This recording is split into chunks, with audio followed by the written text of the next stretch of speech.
But like, you should play it live. Can you play it live where I can hear it too?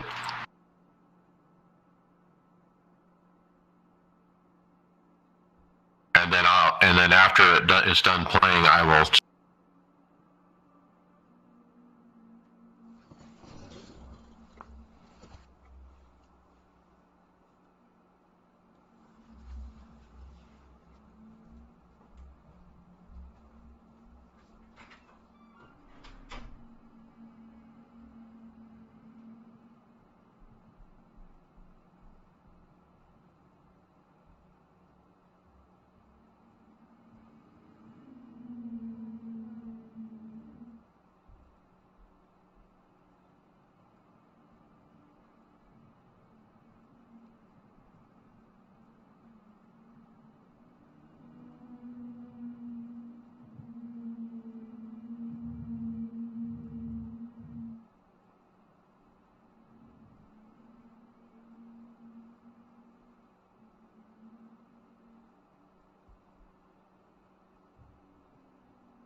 You're listening to the iRacers Lounge podcast, where we discuss everything iRacing in a casual setting.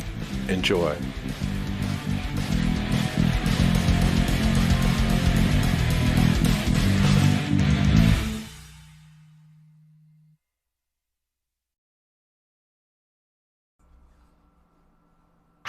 Welcome to the iRacers Lounge. I am your host, Mike Ellis.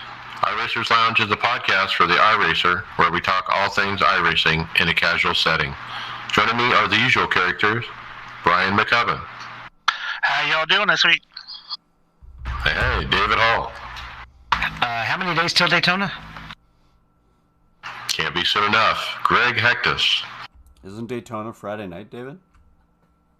Different Daytona, but yeah. And special guest returning, Steve Thompson. Hola, amigos. Hola. Well, on today's show, we do welcome back returning guest and league administrator of the Old Bastard Racing League, Steve Thompson. We also recap all of the highlights and lowlights as we review the end of the NIS racing season for Team Tifosi. That and lots of hardware reviews you won't want to miss. And remember, you can follow along with us on your PC or mobile device in real time as you listen to the show and see for yourself all the great topics and products we'll discuss by visiting iRacersLounge.com and selecting show notes. So let's see you there. All right, that's time for size, huh? We've got ourselves a sponsor! That's right, guys. We have us a sponsor here at the iRacers Lounge podcast. It is Sim Coaches from simcoaches.com. Man, we're so excited to be in a partnership with these guys, to be title sponsor of the show on a regular basis, and, you know, to tell our listeners about their product. It all comes down to their pedals, the fabulous pedals David actually has these pedals, and so that makes us, I guess, a personal connoisseur of those. What do you say, David? A few quick thoughts. Well, I'm of course excited. I've been hoping, we could have these down. I mean, he did give us a great discount right at the beginning when I first ordered them, and I've been super happy with them. You can go back and listen to our previous podcast about the difference that they make, and it's it's just huge when the pedal feels like a real pedal.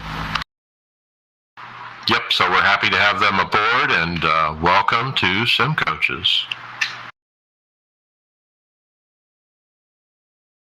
Well, let's jump to our special guest, Steven.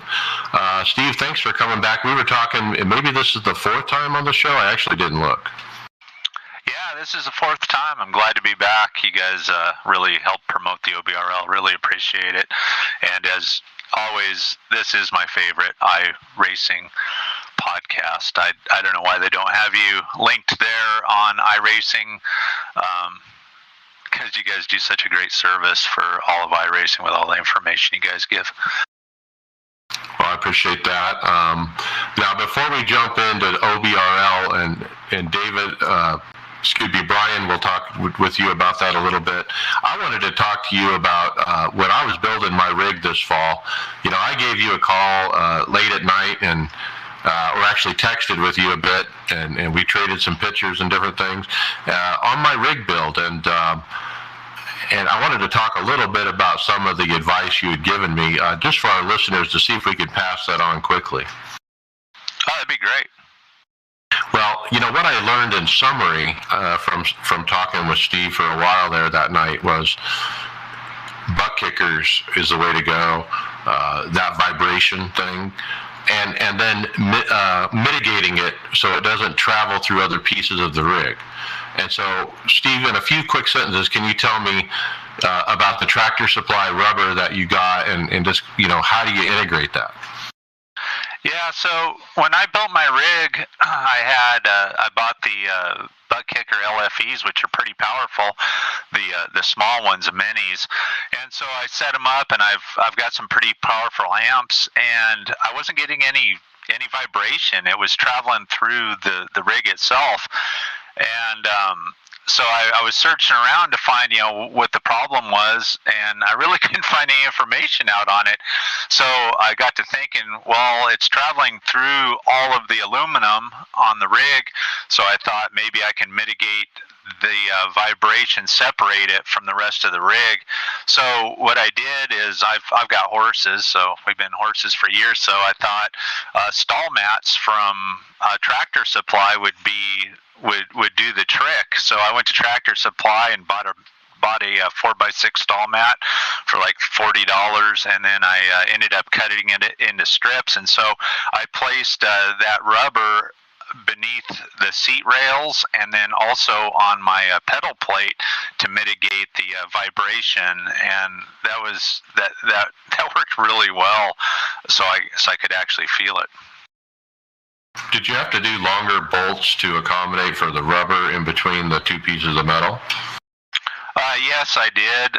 Actually, when I started this build, I didn't know what to expect with the 2080 because I'd never really worked with it. So when I ordered it, it was during the start of COVID, so of course everything was really hard to get. So it took like 7 months for the rig to get here, and so I spent my time buying bolts. And so I've got like, I don't know how many hundreds of dollars worth of bolts. So I already had some long ones available for it. And the final question on this, when you put that rubber, is it underneath the seat slider, or is it between the seat and the seat slider? Actually, what I did is, so mine has two 20 or 40 by, I guess they're the 4-inch 20 by 40 seat rails that go up, and then the seat rails actually attached to that.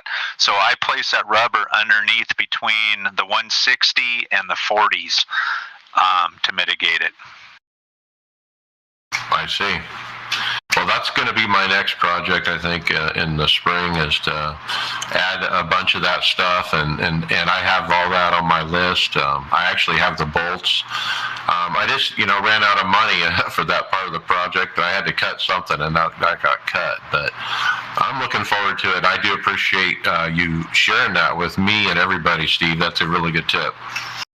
Oh, you're welcome. I think, I think with the rig, probably, pedals are probably the first biggest thing to get. And then, for vibration, it is huge as far as being able to feel the track. And I use a SimHub software, and you can do all kinds of customization where you can actually feel traction loss and, all kinds of vibrations. So I highly recommend it. Cool. Let's talk OBRL, Brian. Hi, Steve. Well, of course, you're always welcome here as a guest, but the reason we asked you this week is we'd like you to recap the OBRL I-40 Media Grand National Series and the Metro Ford Cup Chicago Series. So if you're not familiar with the OBRL, and you should be, because it's a fantastic league, Monday night is ARCA series presented by Hemp Shack. Wednesday nights are the trucks presented by our own iRacers Lounge Aftermath series, and then on Thursday nights is the I-40 Media Grand National Series, and Sunday mornings is the NASCAR Metro Ford of Chicago Cup Series. Now, the ARCA and trucks are just 13-week series that repeat throughout the year, but the Xfinity and the Monster Cup from Metro Ford are season-long series that start with the beginning in February and run through the end until Phoenix. So it mirrors the NASCAR schedule, and I guess the Metro Ford Chicago Cup would be the crown jewel of the OBRL League. Although Chris Scales did win a race, so that knocks that down a little bit. So we wanted to recap that season. We want you to talk a little bit about Metro Ford, who's the main sponsor for that series, which is just one of the best sponsors you can have, and they've helped out with charity races we've set up through the iRacers Lounge podcast, and you go through the playoffs format like NASCAR does, and we'd like for you to recap the season for us and tell us about the finals and how it all wrapped up.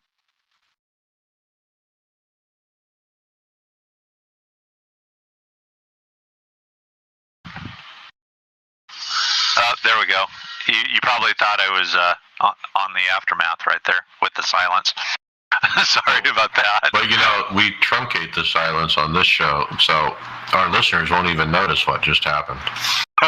That's good. So yeah. I lost you again. There we go. Can you hear me now? Yep. Okay, so the Metro Ford I-40 Media Xfinity Series, like Brian said, is full length, follows the Xfinity Series. We did throw a couple extra races in there just because of the summer break and the lag in the races in the real series. And it was quite a battle in that series. Joshua Robinson ended up winning the series finale there at Phoenix. That guy's like on fire here this year. He's really improved his game. He says he owes it all to getting a VR. He knows exactly where his car is all the time. And I was second. Dwayne MacArthur was third, and Thomas Ogle was fourth in the final race there at Phoenix. So it was a great battle, and I want to thank Metro Ford for sponsoring that series. Also, there was over $640 added in prize money that paid all the way to 16 spots, and then the winner, Josh Robinson, he got an extra $200 to donate to his favorite charity from Metro Ford. So that was kind of special for him. Side note, Metro Ford, that's the one that, like, you can be anywhere in the country and literally order a car and for this Metro Ford and they'll deliver, right? Yep. Yep, the owner Patrick Milligan, he owns the dealership there in Chicago, and he ships cars all over the nation, and right now he's got probably the best inventory of used cars, as you guys all probably know. The car market's like going crazy right now, and there's a shortage of new cars because of the chips, and so Patrick, he's really dove into the used car market, and he's actually really created a value there for people that need cars right now. The car market's not somebody that wants a car, it's more people that need a car because of this shortage. So go visit emetroford.com. Yeah, I've heard they've gone up as high as 40% in 1 year. Is absolutely crazy. Yep. And the used prices are continuing to rise, and the shortage of new cars continues. So that's quite a season for those championship, and those guys really earned it. I mean, the top three. I mean, consistent finishes, top 10s, top 5s, but wins too, huh? Yep. We kind of do the playoffs just like NASCAR does, so you get a win and you're in. So that definitely helped guys with bonus points and stuff make it all the way to the finals in the Xfinity series, and that series is Thursday nights, and we've got a short season. It actually starts tonight at Daytona and goes until the regular Daytona series starts in February. So if anybody's interested, go check out obrl.net to get signed up and get ready for the 2022 series. Now 2022, confirm with me, what car are you running? We're not sure in the Cup Series what we're running yet. We're gonna run just the Gen 6 car in this short series until I think they get some data on the new next gen car.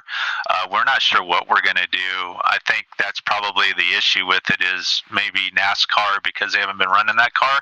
Maybe iRacing isn't getting the data for it because it doesn't run anything like I've heard it runs in real life. So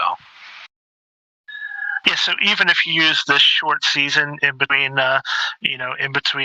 now and the real data 500, you might be racing you can't even really test that car because it could be completely different by the time the season starts, or partially way through the next season. So it's not even a good thing to test with, because you just don't know if it's going to be the same car. Yep, that's exactly. I guess because some of you guys have driven that car, right? What are your thoughts on it? It's terrible. I would like to make a picture of the number 550 and burn it. That's the problem, is the horsepower in the car. It's not the car. Yeah, especially in mile and a half intermediate tracks like that, it doesn't race very well at all. The current car, you do flat foot it for the beginning parts of runs in the Gen 6 car, but the Gen 7, you can hold it flat out for a lot longer. So it's going to be more groups and packs of cars that don't really separate from each other. It's a little bit. I think it's more aero dependent than the Gen 6 too. So that's another thing that makes it really, really difficult to race with, because it's not fun racing. That's the problem. You're not driving the car. You're just in for the ride, basically. iRacing Super Speedway is a perfect example of that. A large, oversized track with that car. It exaggerates what Brian's talking about, even, and he's not kidding when you're along for the ride, because if you're not in the air just right and in the draft just right, you're going to lose it, and you find after the first lap everyone is just kind of single file, and that's how it runs to the end of the race. There's no racing. It's crazy. That's horrible. We were really fortunate this year. Dwayne MacArthur, one of the admins, one of Gregory Hectus's fellow Canadians there, he did he did all the setups. We use fixed setups, but he really worked on the temperature on the tracks for the Cup Series and also the Xfinity Series, and actually got the fixed Cup car. We were kind of switching. They've got two fixed setups, the open and just a regular one.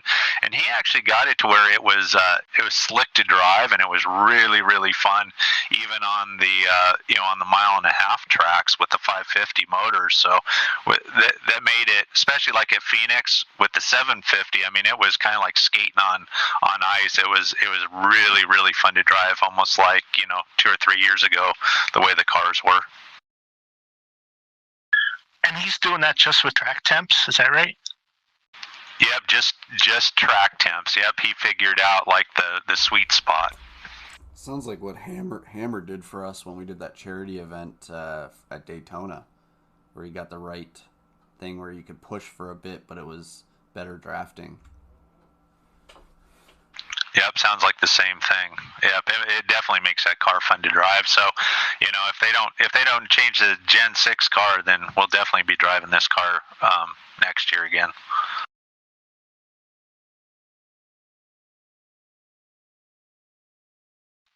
So, a real successful season for Josh Robinson. He takes the championship in that league.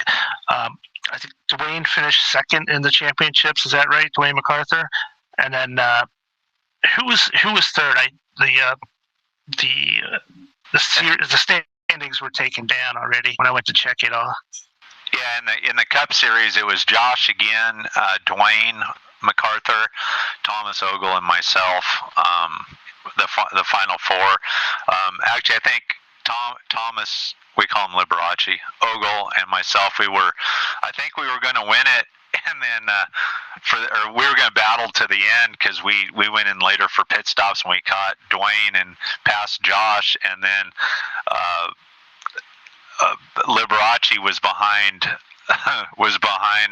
Dwayne and hit his bumper and turned him, and we all ended up having some damage, so Josh ended up beating us.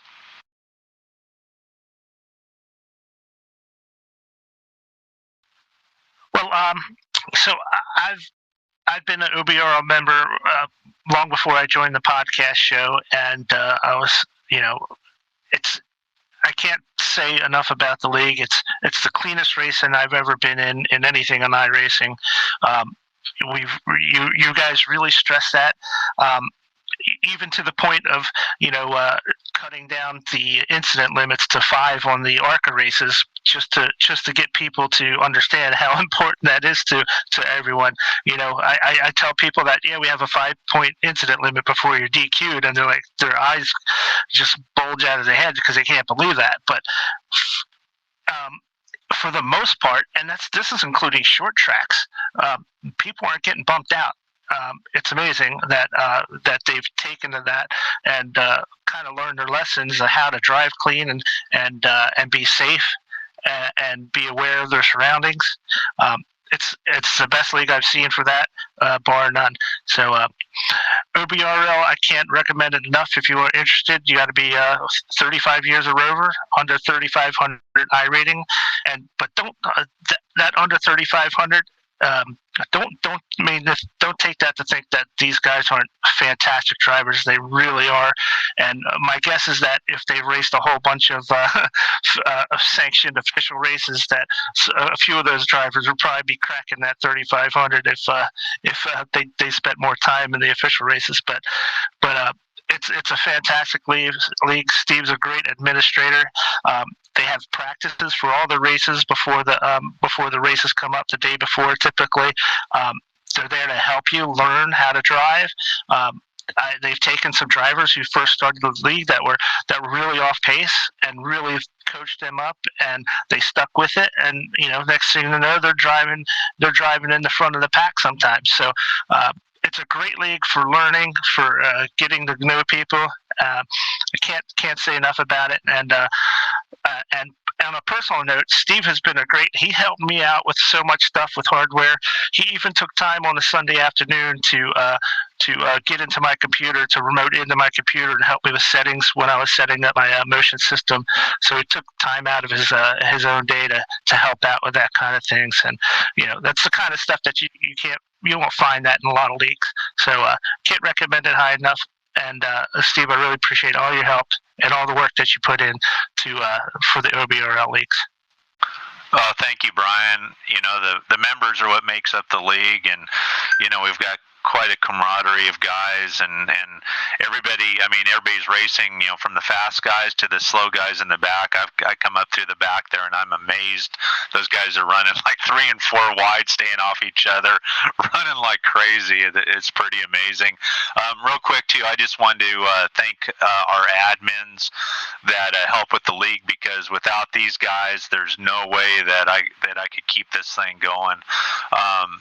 Brian Lindsay, I want to thank him. Clay Walker, a famous country singer. Dakota Pischke, Dwayne MacArthur.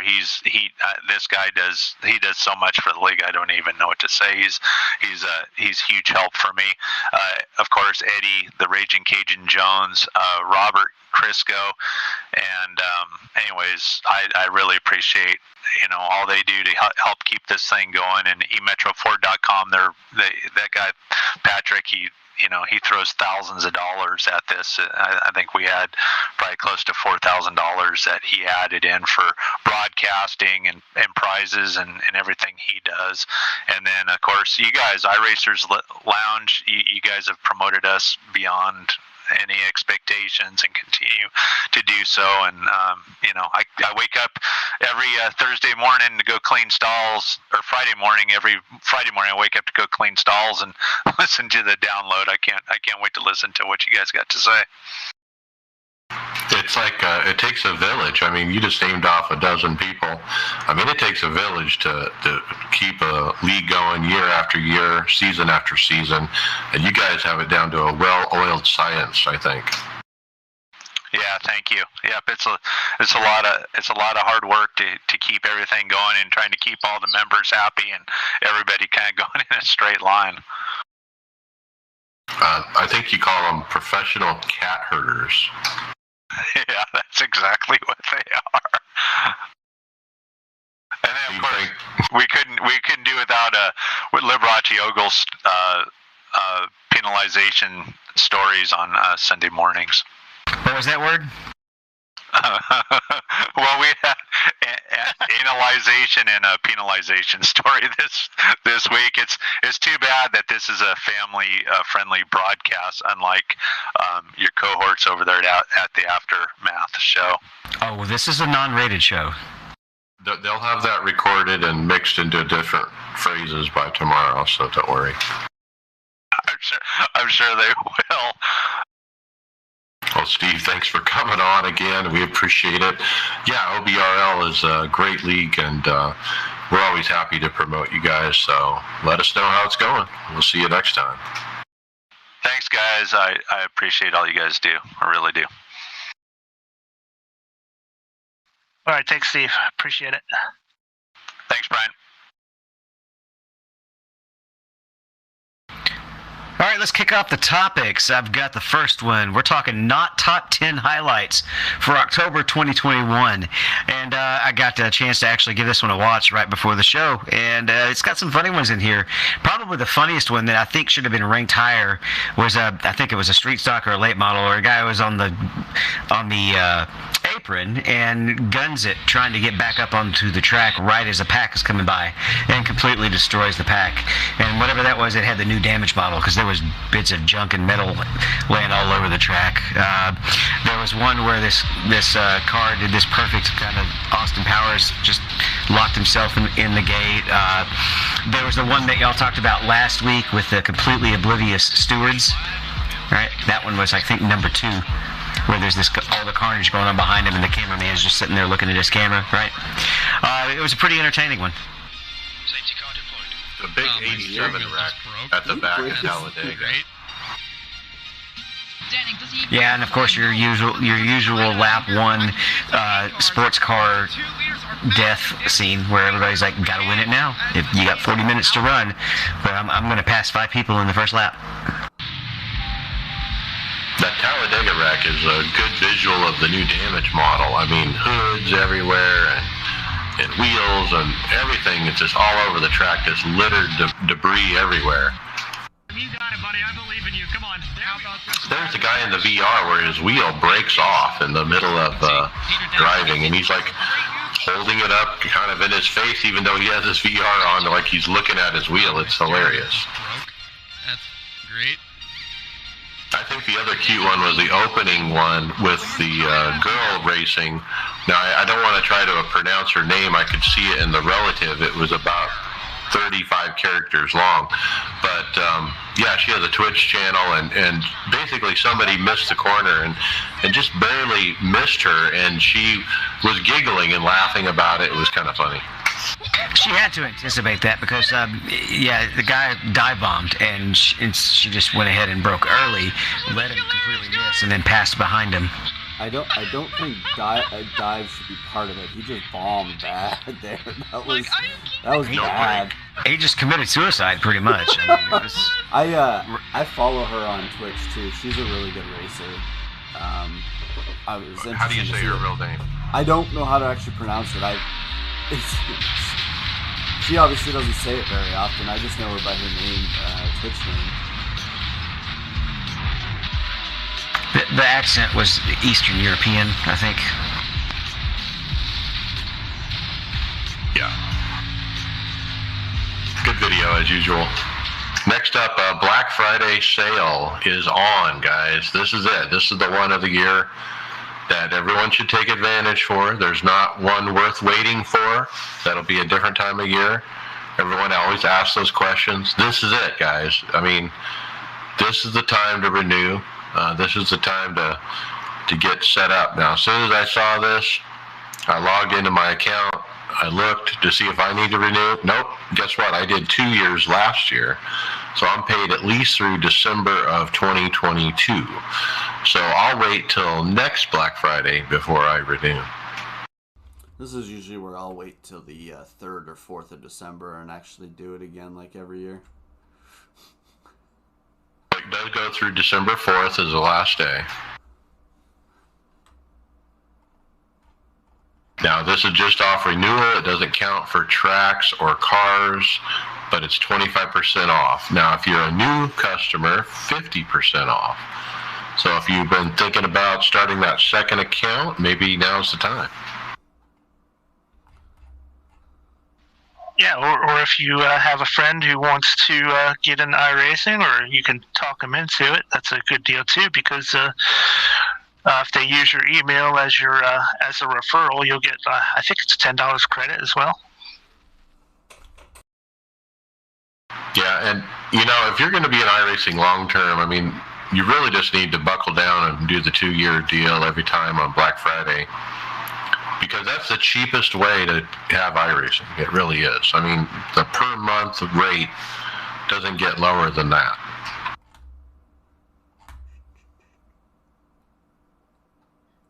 All right, Brian, tell us about the Sprint Car World Championship, which came back to us. Yeah, guys. So back the greatest show on dirt. Coming back to iRacing, starting next Monday. The NOS Energy Drink World of Outlaw Championships will return to iRacing with I think it's 2-time defending champion Alex Bergeron ready to defeat his defend his crown there. It's one of my favorite series to watch. I'll definitely be checking it out on Mondays.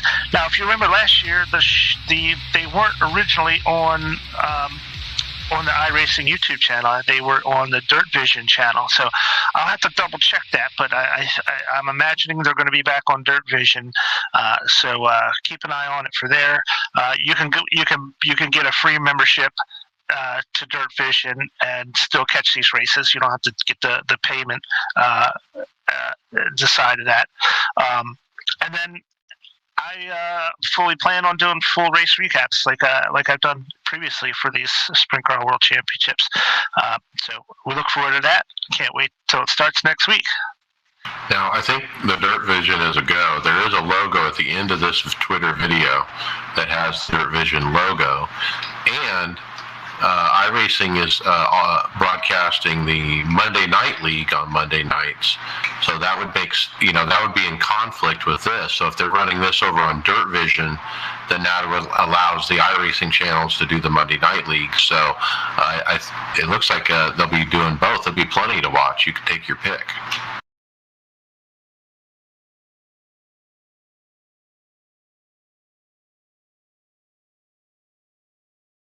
Okay, we've had Coke driver spottings at the Phoenix Championship weekend, including champion Keegan Leahy.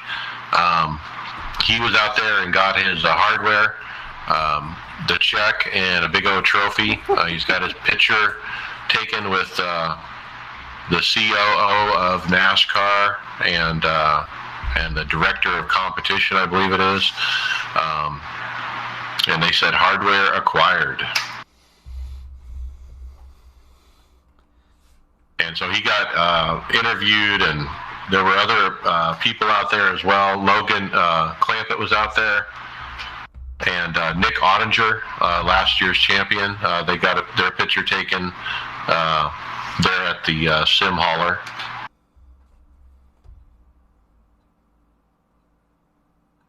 And then later, after Keegan got home, he put up on Twitter a picture of his ring, his championship ring, and oh my, I mean, this looks like a toned down Super Bowl ring. It doesn't, it's not really glamorous and have all the diamonds and everything, but it's got the iRacing logo on the top and kind of written around it, NASCAR champion. You know what I think is, I can't believe the payout that he got there with holding that big check. That payout is ridiculous. For a sim race. Yeah. Like, I'm not going to defeat the hard work and everything he's done. Like, that's crazy to bring home that. I'm sure, obviously, if you put the amount of hours and everything you put into it, there's probably time spent and all that to make that. But just to have that right in front of you as one big number, that's crazy. Yeah, and a trip to Phoenix, and he's been to Charlotte, and so he gets other stuff too. And I think the best part, I think that's an American, so he gets to bring back to Canada and convert it.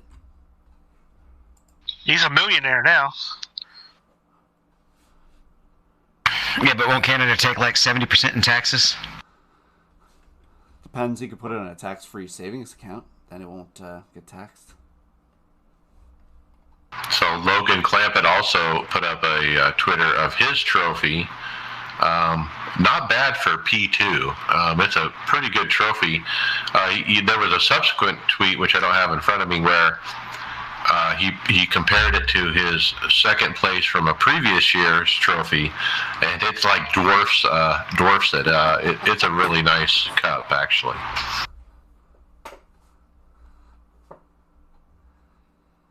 And it's so cool that NASCAR makes us a part of their championship weekend, at the championship tracks that they happen to be at. I know they've been doing it for a few years, but, they've combined NASCAR with iRacing, this Coke Series so closely, like that it's almost part, that it's part of their what they offer.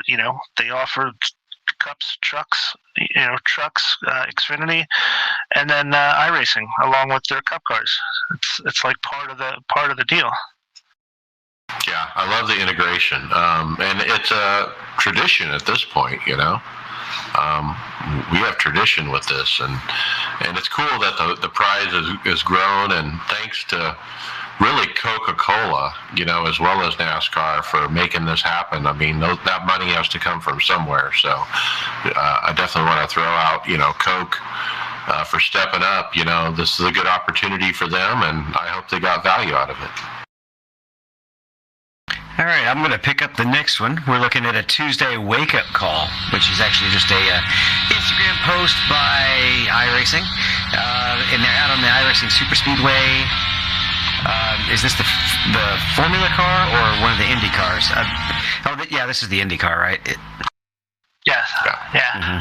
And it's one of those near misses where he goes right between two wrecked cars. Get me my brown pants. Well, the weird thing about this is, this guy is in IR18 IndyCar, but the cars that are wrecking in front of him are Formula Vs. So, and they're on iRacing Super Speedway. So this is probably a hosted race, I'm imagining, where they set it up with multi-class. And the Indy cars on that track racing against the Formula Vs is ridiculous. I think the Formula V maxes out about 100 miles an hour. And he's probably going 240 at least in the Indy cars. So when something happens in front of them with those slow cars, man, you have no time to react. This guy just barely missed this crazy wreck. The real save is after he misses those cars, he has that hospital wobble, as DW calls it, where he's waffling between the track and the apron, and there's a big significant change there in the angle, and he manages to drive through it without wrecking. Now, the other thing I want you to take a quick look at is who is the driver? It's none other than IndyCar driver Stefan Wilson.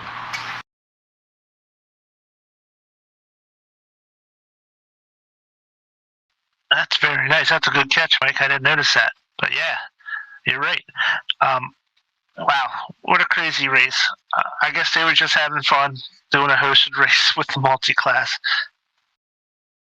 Well, speaking of good catches, the Monday Night Racing League has picked up a couple of good catches that are going to be announcing the next race. Greg, tell us about it. Boogity, boogity, boogity. So, Hall of Famer Darrell Waltrip and former crew chief Gil Martin will be in the broadcast booth on Monday night there at Michigan for the I guess Podium Esports is broadcasting it. It'll be an interesting race. I don't know. Have we caught many of these? Mike, you watch these every once in a while. Oh yeah, there's been 2 so far, and it's been interesting. I think the theme of this series on Monday Night League is there's some racers in there that are just sim racers, and then there's other people that are like NASCAR celebrities or NASCAR related industry people, and it just doesn't feel like some of the people that are in there should belong. There's a few racers that you'd have no idea who they are, and they race like they shouldn't be in there either. So that's the one thing that kind of threw me off on it. But the broadcast has been fantastic. I've been very entertained by watching it, trying to see Kyle Busch, kick butt, and yeah, it's been fun.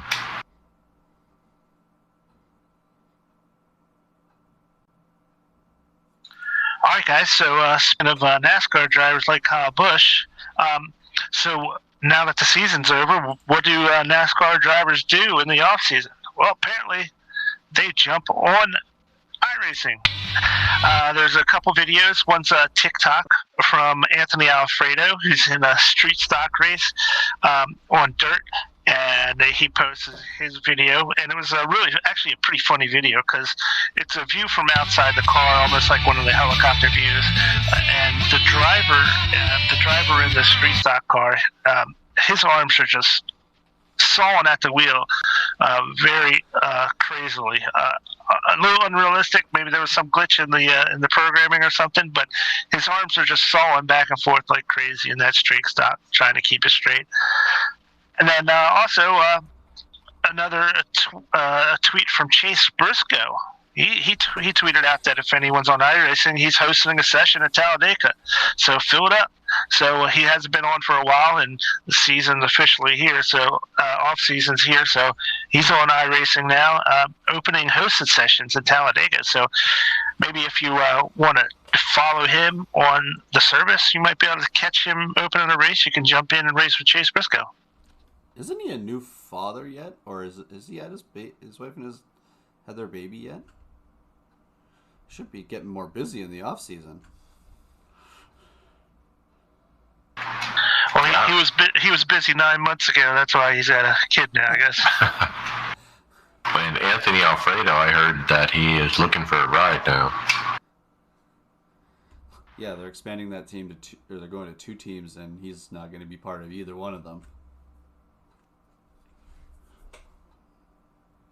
So I mean, I've this for years. You know, I've followed Dale Jr. and some of the other high-profile guys on iRacing, and you know, I log in if I'm not doing anything. You might see that they're in some race or practice, and you can jump in and you can say you race with Kyle Busch or race with Dale Earnhardt Jr.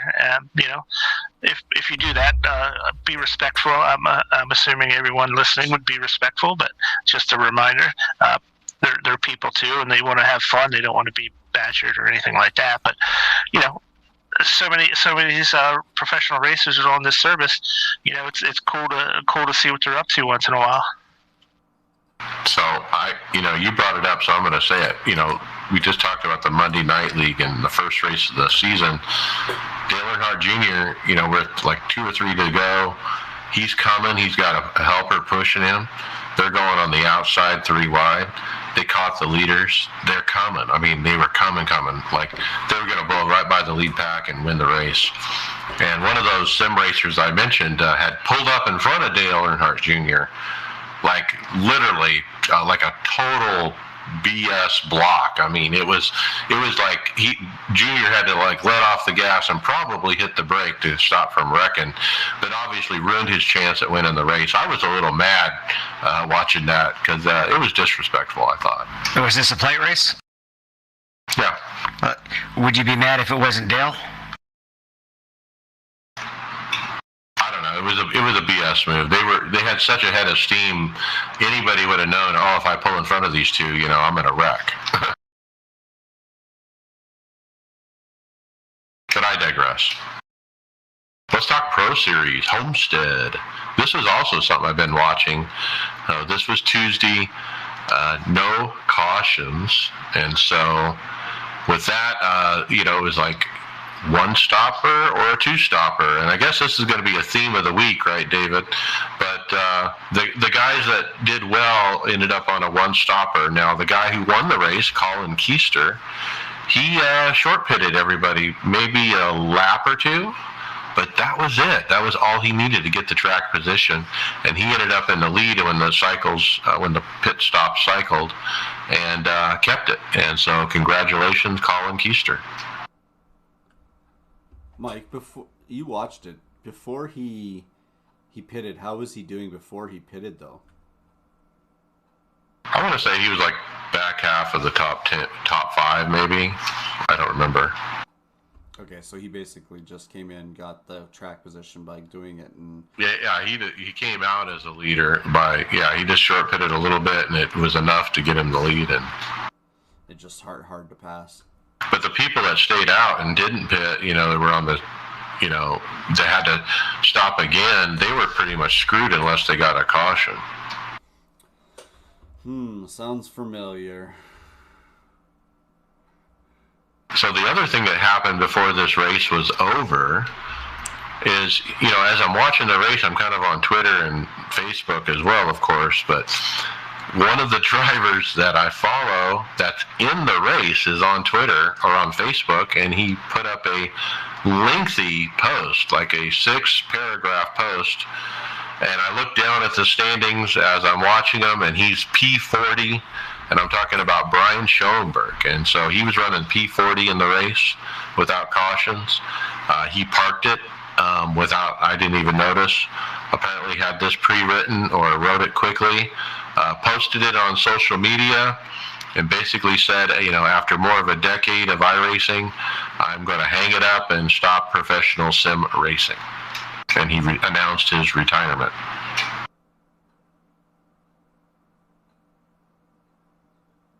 What do you think? Right in the middle of the race, is that too soon, or? It probably means it was already on his mind, and this was just kind of the final straw, right?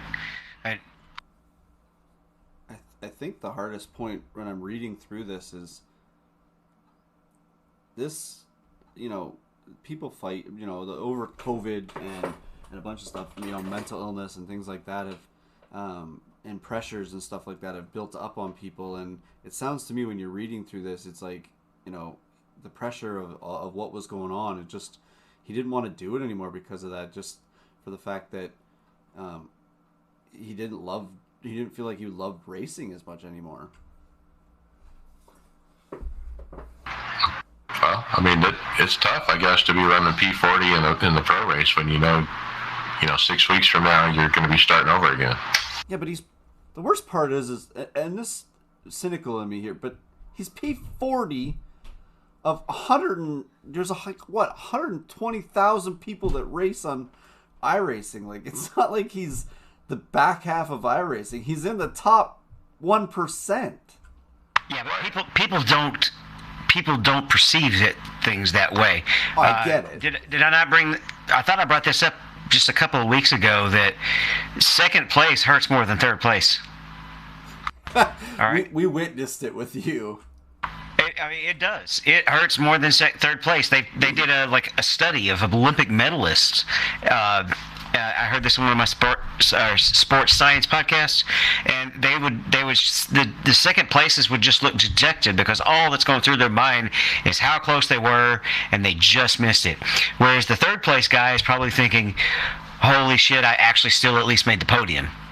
And so just they're one position apart, but second feels like shit. Third doesn't. So, you're talking about 40th, but that's also last place. And you see that with real life drivers too. They come up and, some of the people that we've made fun of, or I don't tend to hit them, but some of the people that get made fun of for not being so successful in any of the national series, they're local track champions, all right, or have won poles and races in ARCA.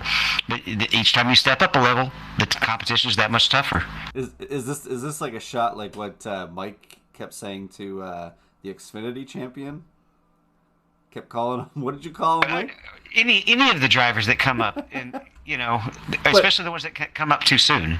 Oh, the guy who never won a race but's been in NASCAR for several years. Yeah, but he's won like.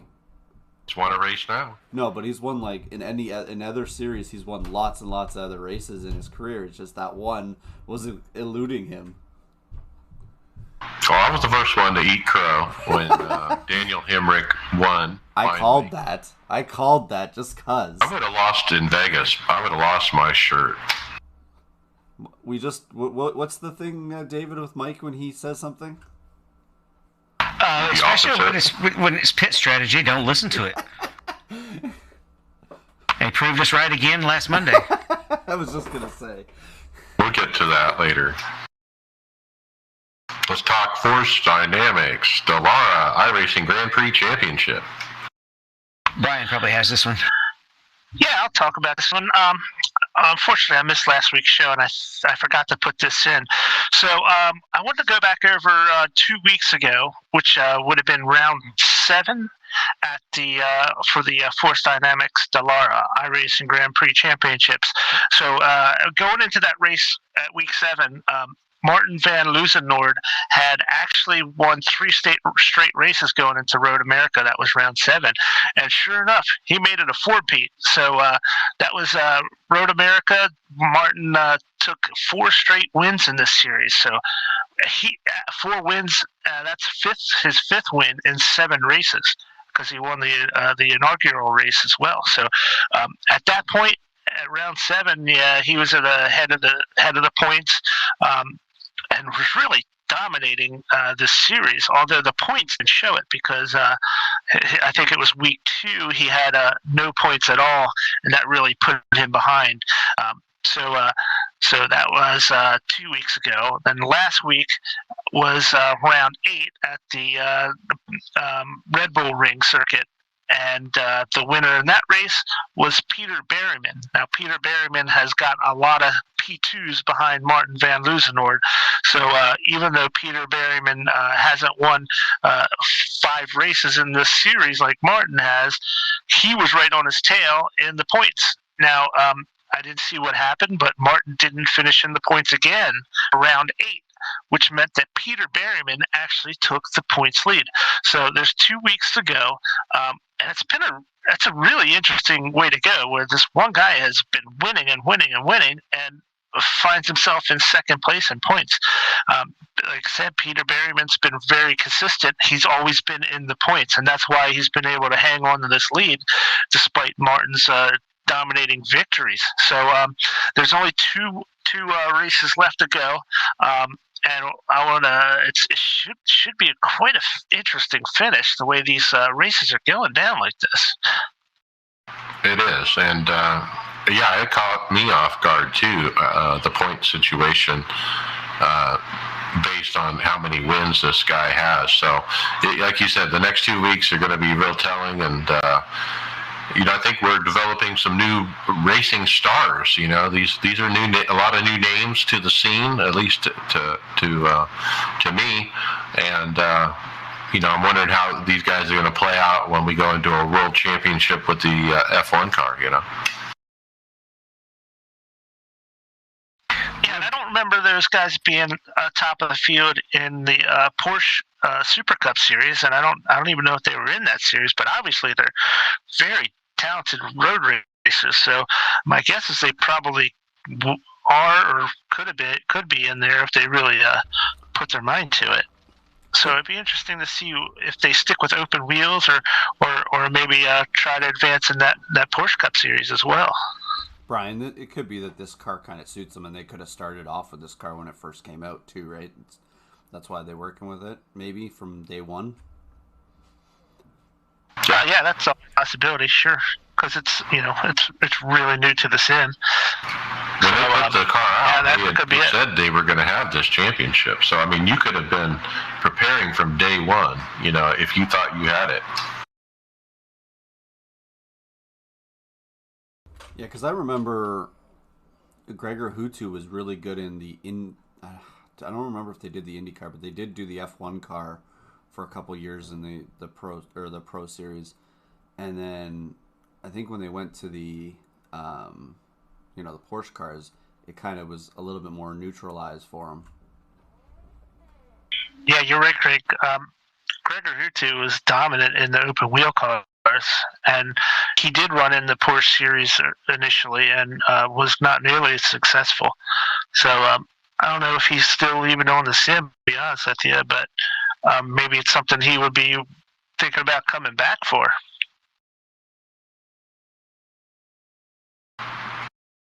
Let's talk events. We got a new one announced. Yeah, iRacing is presenting the 2021 Winter Derby. This one has got to have Adam excited. I just asked him in chat if he's going to do this, and he hasn't responded yet. One interesting thing is to increase participation. They've moved it into the NIS open time slots since NIS is off right now. So it's going to be running November 17 through 21st with the time slots at Wednesday 9 Eastern, Thursday 2 Eastern, Friday 9 Eastern, and Sunday 9 a.m. Eastern. So literally the NIS open time slots. It's the super late model in a 300 lap race at 5 flags. Mike, do you have 5 flags? I don't, but I think I will buy this. Just make sure you wait. Yeah, make sure you wait until right before the race starts to buy it. Okay. Yep.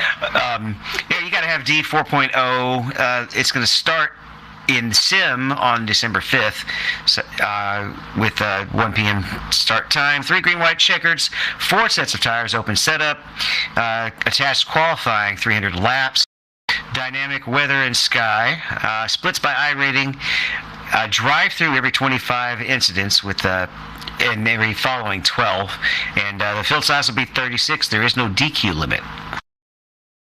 So this is next week. I think we should all try to run the Friday night race. I don't have anything going on Friday nights officially, so why not? Let's try it. It should be fun. We just got to get Adam into. I mean, he knows how to build a super late set, so I'm down for it. Especially if we can have a good set to go with it, yeah. And Bobby, when you listen back to this, I'll need a paint for that.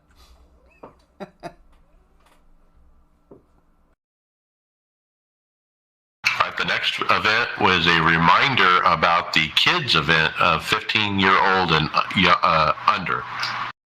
Yeah, Mike, I'm going to just elaborate on this one a little bit because we actually have in chat, George was thanking us for covering this on the podcast here. So the registration for this is already up and going. It's on the 24th, and it starts at 7:30 p.m. Eastern.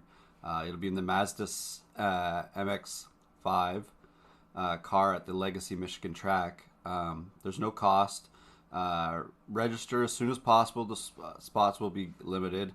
The event is for family members, like Mike was saying, who are 15 years old or 15 years or older or under, to register, and need a league application sent to the 3F Media League. 7677 is the number for it. You have to include the family member's name and age as well. So, big event. This will be interesting to see how this goes, and just wanted to put that out there more because George was talking about it in the chat. Yeah, cool. I hope everyone takes advantage of that. The more the merrier. Let's fill the room. And then, Brian, tell us a reminder about Get Her Done Racing. Yeah, so We're Done Racing, it's a new iRacing league started by Pete Cocoa Puffs Kopko. That is recruiting clean, respectful racers looking for good camaraderie and great racing. They're running races in the Gen 6 Cup cars on Sunday nights at 9 p.m. They're doing like a test season, basically, from now until the Daytona 500. So now till February, they're running like a mini season just to work out all the kinks being a new league, getting everything squared away. So their official season one, I believe, is technically going to be at the start of the Daytona week. So so you can still get in some good races now. They are. I know that Chris Scales is racing in this, and Tyler Williamson, one of our teammates, he also signed up to do this league on Sunday nights now that there's no Sunday night NIS. You do have to be a minimum of 25 years older and iRating under 3,500 as well. And they just announced that they're going to be trying a Tuesday night 87 Legends series as well. So if you've been dying to find the 87 Legends car league, check out Get Her Done Racing, and you can get into the Tuesday night league for the Legends as well. Wow, lots of opportunity there. The other reminder, Logitech G Esports time trial, Daytona Chevy Camaro is still open through the end of the month. Go run a couple laps and qualify for some prizes. And then the Landon Castle qualifying challenge. I went looking for an update since they announced it, and I haven't seen one, but that's still out there. I don't know too many details on this, but it's coming. I actually did find an article that gives some more details than just the Twitter post. They've got about they've got over a $12,000 prize pool now, and it's featuring the All-Star qualifying format. I don't know if we talked about that or not, but they're actually going to encourage you to speed through pit road and do 3 laps with a green flag stop. So it's following that All-Star race qualifying format. I want to see that on the broadcast. I really want to see that. I just wish you would show the... I'm hoping... I guess there would be no way to actually show the pit crew doing this stuff. No. But you'll see the car be jacked up in the air and be let down, that kind of thing. Sorry, David. It's a neat idea, except, I guess the virtual pit crew can affect a real race too, but to have that actually be a part of the format, it doesn't seem to make as much sense to me as it would in real life, where you actually have those guys being a part of the team. Human error. Yeah, which is not really in the game. It's literally just a roll of the dice. Well, if you think about, the craziest qualifying in NASCAR ever, it has to include that, race down pit road and with no penalty, See, that's the thing. It's all driver inputs there, right? Like, he's got to hit that pit stall at speed, and that's probably one of the hardest things. They'll slide through it. But how would they? So the other thing that makes it same in because I think it's how are they going to do it properly? Because when they do it in real life, they have 2 pit stalls they do it from, whereas here you're going to get put into a pit stall. So what if you're the first guy on pit road or the last guy? It's kind of left before or after the line. There's no way right? to change that unless I don't know. You have to manually time it, maybe. Or maybe you're taking the combination of 2 laps and adding them. Well, I'm just saying, like, they can't, if you're coming flying off the turn 4 in your first pit stall on pit road, you got to stop, get it rode down and get on, and then you got to accelerate and try and go flying out the other end and get up on the track. Like, it's a little bit different, right? Whereas they did it in actual NASCAR, they put it right in the middle of the pit road, so they could come flying down and then get back up to speed, and it's kind of even on each end.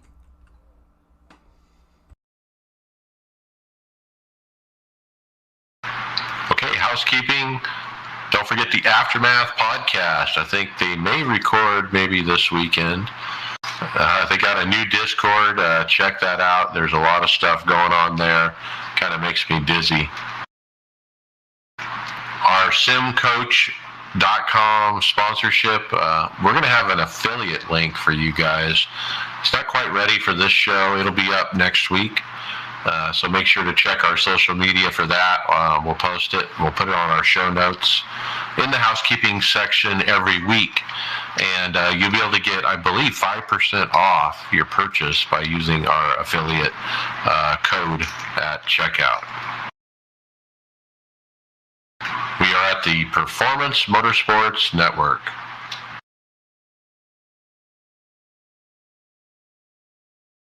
This is it, fantasy. Brian, why don't you start us off with an email from one of our fantasy listeners? Yeah, so we got a note earlier in the week from Trick Dickel. He's one of the fantasy drivers, and he asked, just out of curiosity, how come you guys don't go by the playoff points for fantasy instead of the overall? Most guys have a few weeks over the course of the season where they forget to set lineups or whatever. Not a big deal. They were just wondering. So the short answer is I don't know. Tony Gross kind of set the deal up with this. This is the way it's been run for the past few years. It's something to consider, though. I do think it's something to consider because not only does it, kind of give a break to guys who weren't around maybe or missed a lineup set, and might keep some more people interested in the last few weeks of the season. This year, Res Dog and Tony Groves kind of running away from it, and there wasn't really any other chance for anybody to catch them. But it's the same conversation you hear a lot about NASCAR is why do they do the playoffs at all? Why don't they just have the winner, a season long winner like they used to in the old days? But who knows? Maybe we could consider that for next year to maybe get some more people interested in it. We'll look into that. It's like a Matt Kenseth rule, Yeah, exactly. Well, okay, so I brought up the standings if we were doing the playoff standings. And guess who the winner is? It's Trick Dickel. So, I want to say congratulations to Trick Dickel. Even though, the entire season we didn't really acknowledge the playoff points, I still want to say, well done. I mean, I think that Tony and the rest of us, we need to sit down before the season starts and decide which one are we really going to acknowledge, because I think there's something to be said for using the playoff points versus regular. Like you said, not everybody can be there every week. This is a long season. Well, that same argument about if it was playoffs or if it was regular season points happens all the time with wheel racing too, and it's what strategy and approach the competitors are going to take depends on the set of rules. So that argument is never valid. And I don't think any of us knew that there were two different sets of points, really. I mean, I think I might have seen it, but I wasn't sure I knew the difference. Yeah, this was my first year in NASCAR Fantasy, and I didn't know that they had a separate section for playoff points. So that's a point. I'm not saying that he's being self-serving because he would have won the thing, but maybe he did miss some weeks in the year and thought maybe he would have had a lot better shot if it was a playoff season. So I'm good with it. I think it's a good suggestion, and something we'll do for next year. In the meantime, we hope everybody comes back and takes part again. This is a fun part of the show. It's a fun part of bragging rights every week that we talk about. Yeah, and I'm sure there's other drivers that would have done better off if we had done playoff points. Like Smiling Ninja would have finished third, right above Tony in fourth. And I'm sure she would have had bragging rights for sure there. That's no doubt. Because if we look at the regular overall point standings, it was ResDog, Tony in second, Smiling Ninja in third. And so Tony just edged her out there just a little bit and beat her. And so, so there might be some bragging rights depending on which way we go. Gotta find out what they are drinking in their household to make picks like that when they're both in the top three. That's a good point. So just over the finals. You want to read off the overall since we've already talked the playoff ones? Yeah, so as you guys talked about last week, ResDog took a pretty much commanding lead, insurmountable pretty much, and surely enough, he does take the crown. So congratulations to ResDog. He's the 2021 iRacers Lounge Fantasy Podcast champion.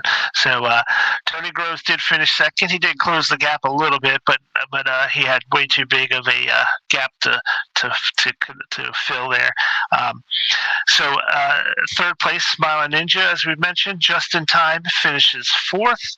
S. Ross, LX 1986 finishes in fifth, and Trick finishes in sixth place. Jedi McFly, Chris Gales, finishes eighth, so he's the best of the rest as far as team Tifosi. 2 spots behind him was Greg here in 10th place. 12th goes to Stephen Lou Allen. Tony Rochette's in 13. That's Tony the Tiger. Tyler Williamson finishes in 14th. Let's see. I finished in 18th place, and Michael Dean Ellis 24th. So Mike's up the caboose in this particular train. Kind of gave up at the end there. Well, if we do want to go back and check out the results for Phoenix race, the winner was S. Ross LX 1986 is his handle, and he took the win for the week. Trick Dickle finished second. Greg Frozen Cactus finishes third for the week. Tony Groves finished tied with actually Greg, and Laird Racing was fifth, and I finished sixth for the week. So I feel like I'll have a lot better handle of how to do this now that I have a season under my belt. I still have an issue where most of the times I don't watch the races live, so I can't make those garage changes, which always seem to help out a lot. But it's definitely looking forward to doing this again next year. I think I can do a lot better than what I did. Yeah, it's been fun doing fantasy this year. Looking forward to it. All right, Greg, let's kick off the hardware software. What do you got for us first? We got a tease from Track Racer. Their TR Pro they're calling it, has set a new benchmark in sim rigs to inspire the upcoming Alpine Racing TRX Formula GT Hybrid. I'm not sure what that all means. Do you have any more information on that, Mike, more than that, or is it just them just showing this inspiration with this tray that they're doing in the video? Well, if you click on the link, it's in a video, and it shows that the the wheel mount where you mount your wheel is movable, and you can move it forward, backwards. You can tilt it. It's got rails on each side that it slides on, and it's kind of a unique design. So they're updating their TR8, which is a tubular cockpit, and they're basically this is one of the things they're updating, is having the wheel that is completely, customizable as far as pulling it towards you. I like the fact that maybe when you're done racing, you can just loosen it quickly and push it back away from you so you can step out easily. It looks very easy to manipulate. There's just a couple little twist handles on each side to tighten it down. Yeah, so it's kind of, basically, it reminds me of like either a drawer, it's like on a drawer hinge, or something like that, where it just pulls in and out, and there's it's almost like a bike seat tie there that holds it to stop too. But it's an interesting design. You don't see that very often in a lot of these rigs, do you? It is unique. I don't think we've seen anything like this, especially with the sliders. The way, like you said, it's like a drawer almost.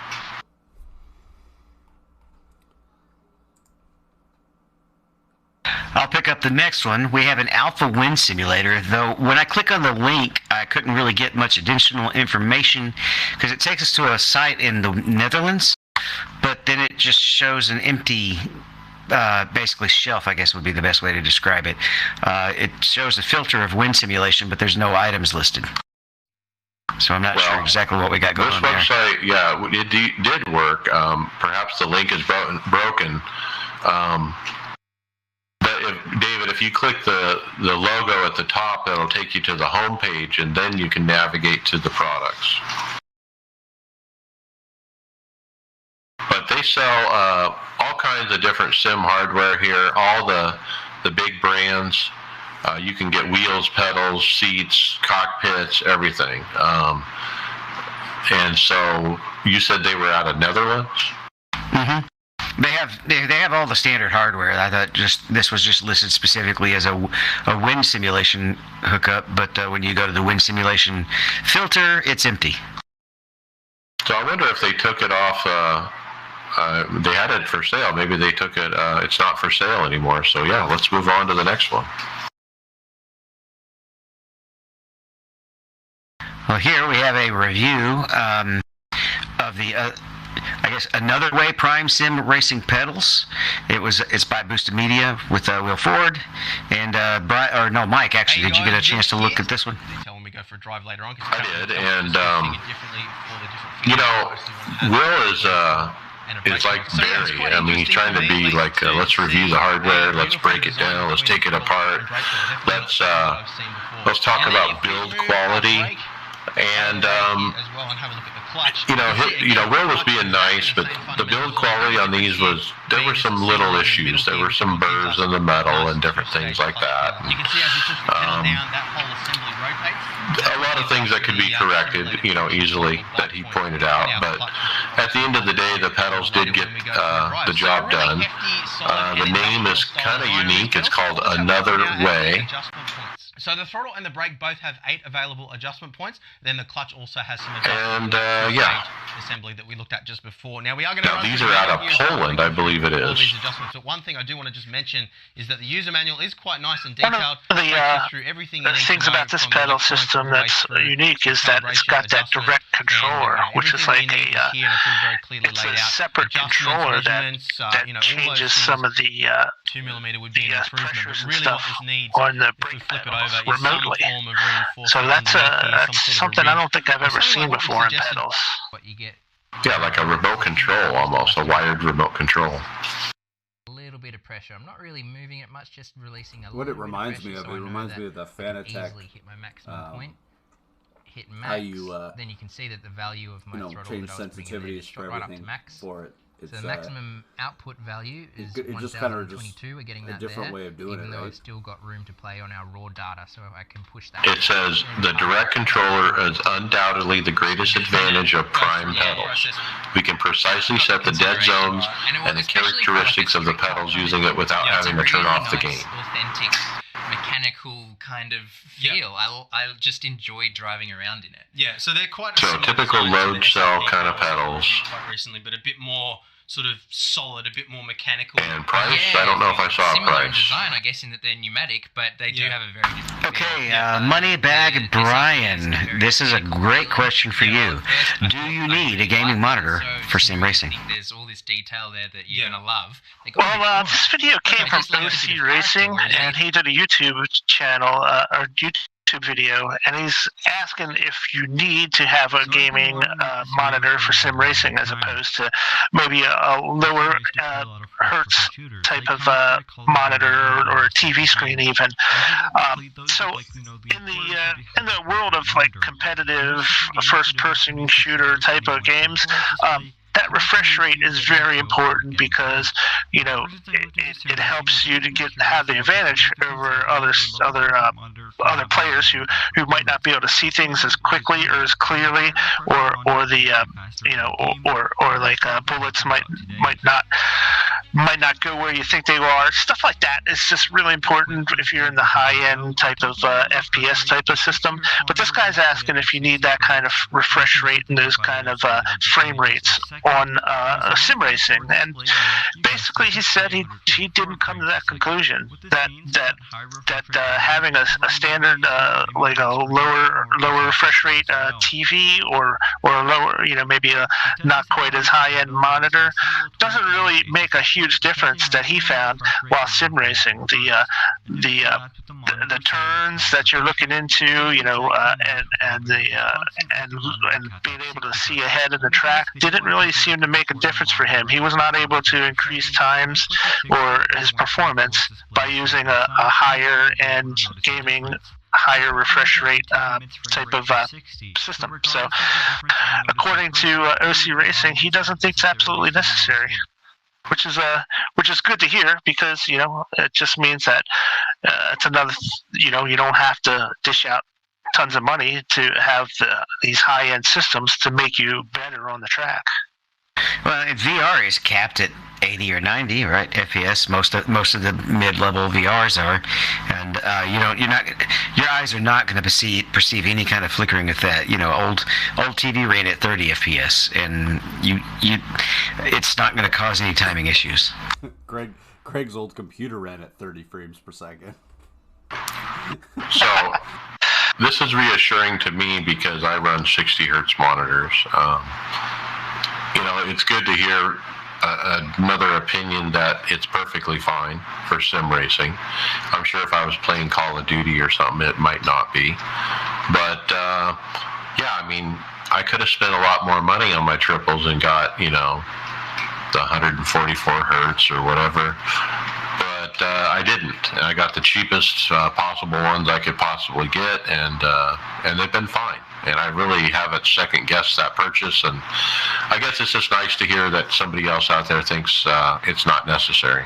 Well, and Mike, what they're saying here too is, like what I find with racing too is, you want a consistent frame rate. You don't want it bouncing around more than anything. The refresh rate, is good, but you want something where you're consistently seeing and getting the data to your eyes at a consistent rate, instead of it bouncing around, say from in one part of a track it's taking up more frame rate and it's slowing down, and to another part of the track where it speeds back up. You want it to just stay consistent.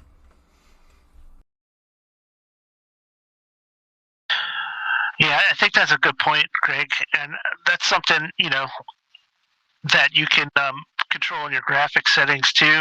Kind of bogs down. My frame rate drops a lot when I come to the front stretch and all the pit stalls are open. The frame rate will drop, and I think you get that feeling of you're running nice and smooth, and then all of a sudden you're choppy, and then you're smooth again. So I've had to dial a few things back to get that smooth, consistent drive. And I think that makes a really good point. It's also really nice to know that, if you do have some money to spend on your rig for upgrades, this might not be the best way to spend it to increase your performance. You may be better off with better pedals, or better steering wheel, something like that. So that's good. This is good information to have, I think. Speaking of better pedals, you might be better off with SimCoach pedals.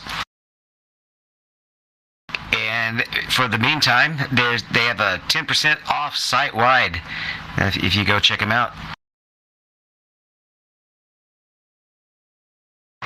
Okay, let's talk Intel chips. We got videos talking about the new Intel offering. And I got a summary here. I did watch these videos.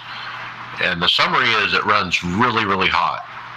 You're going to need a top-of-the-line cooler, and it will still run super hot. DDR5 won't be cheap, and the same is true of the new motherboard that you need to go with the chip. It does have PCI Express Gen 5, which will unlock full capabilities of future graphics cards. So it is future-proof. They do have the new DMI 4.0 link between CPU and chipset, which means more and better. And the i9 12900K at $650 gets the nod if you're a gamer. If you're looking for budget, the i5 12600K is a good value at $320. This chip is still a generational leap over the comparable priced Ryzen 5 5600X. So, what chip did you do? Ryzen 7 Series 5800X. And what was the price on the chip? Without a cooler, I think it was, I want to say it was in the 300, like just at the $300 range. Okay. I did check out these 12 gens. And the ones I saw were running around $690 for the chip. I found, and it's not available right now on all websites. Newegg didn't have it, but I think Micro Center did. So it's still not available anywhere you look. But yeah, I did watch this video that about this, and it did put up some really good performance. But like you said, Mike, the heating seems like it could be an issue. Now, from what I remember him saying in the video, that he didn't have the heat issue so much gaming as he did for some of the other stuff that he was using it with, which I found to be a little surprising, because sometimes gaming can really tax a system. I think the other things he was comparing it to were like high end type bundling type programming and stuff. Graphics design and video editing are really rendering. intensive. Yeah, exactly. So it wasn't as hot for gaming in his review as it was for other things. So maybe it could be manageable, but we'll see. Man, if I was doing a new build, I might be looking at that i9 chip at $650. Is it, looking at the video here, like obviously they offer just a normal cooler with it, like the fan cooler. Does that kind of defeat the purpose? You know, if they're saying it's really hot, obviously you're going to have to go to a water-cooled, intercooled one no matter what. Yeah, it was kind of a joke, I think, during the video with Linus. Just kind of toss that thing to the side because, like you said, it's worthless. Well, and that was when I was building mine. That was the guy at the store asked me. He goes, you know, what are the sustained time that you're going to be doing? And I said, well, I'm sim racing, so that can be, 10 minutes long if I have a bad race, or it could be a couple hours. And he goes, well, it's probably in your best bet to water cool it. And I said, yeah, it sounds right, because you just want to keep the heat down as much as you can in there.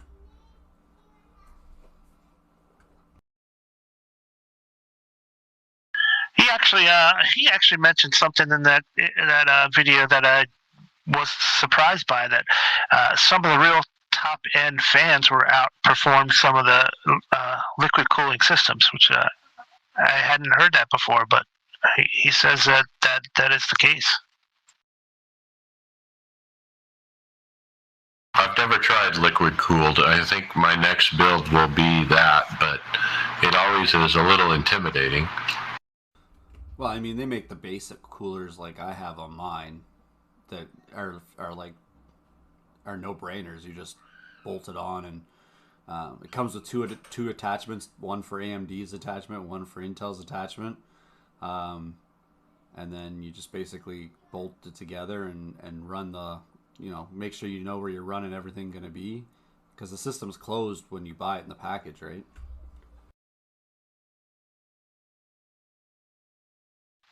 Yeah, liquid cool always made me a little nervous, because liquid and high-end computer chips never seemed like it was a good idea to mix and match. But I guess they're pretty safe.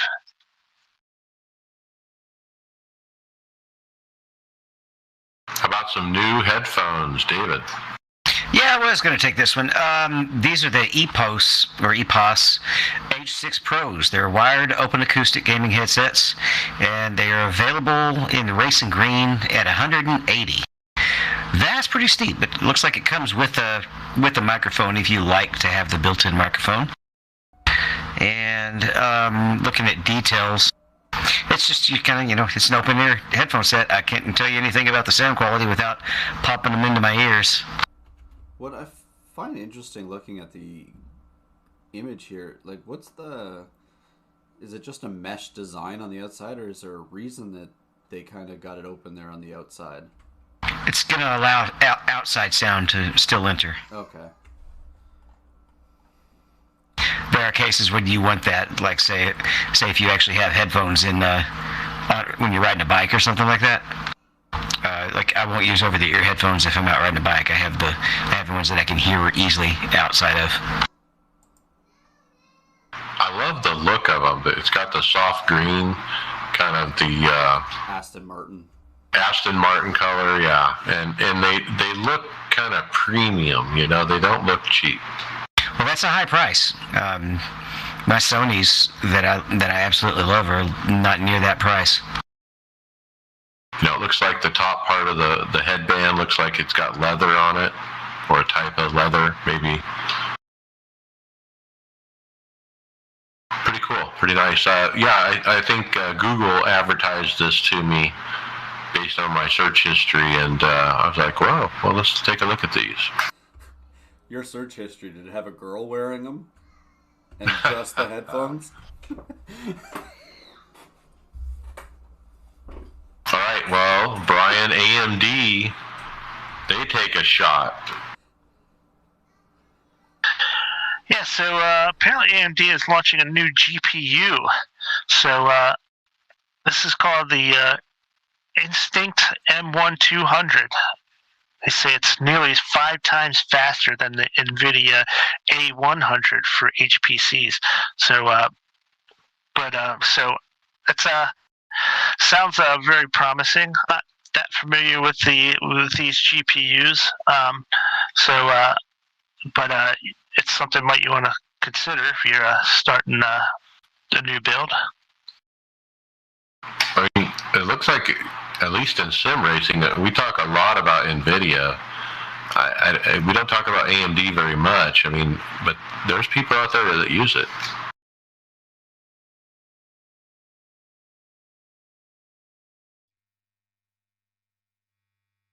No, I don't know a lot about this. I saw this at Forbes and just thought we'd mention it quickly. I'll take this one. I was going to say, Mike, did you pick up this Moza? Oh, yeah. So we got Will Ford, one of my favorite YouTube guys now, on Boosted Media, reviewing the new Moza R16 direct drive wheelbase. Now, we talked about this a couple weeks when it was announced a couple weeks ago. They sent him one for review. He's picked it apart and done his normal thing, and it was interesting. This company is out of China. What he found is it's very much like the Sim Magic wheel. And in fact, there's certain parts on both of those companies' wheels that appear to be identical or identical design. Will didn't try to speculate who copied who, but there's definitely some copying going on between Moza from China and Sim Magic from China as well. And so he speculated that perhaps some of the parts even came off the same assembly line, but again, not a lot of information. The other thing that was a little off-putting was he had a pre-production model and it had a few issues and they had to send him a different one, and so kind of give him a bad taste right off the bat. But at the end of the day, he did like it. He really liked the quick release.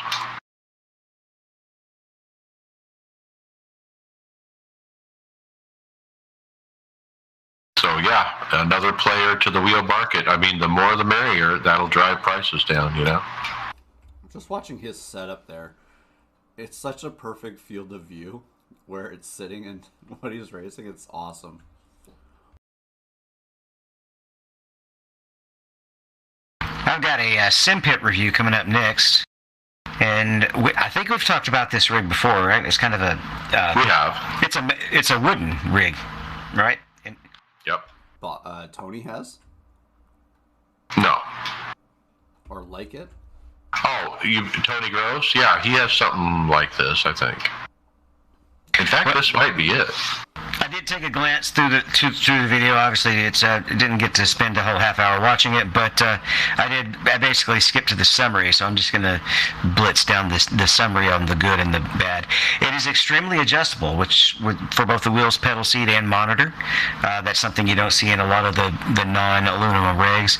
It's extremely stiff and stable. Michael liked that. All right. He likes the styling and the look. He says it's the most formula cockpit he's driven because it lays down kind of really low.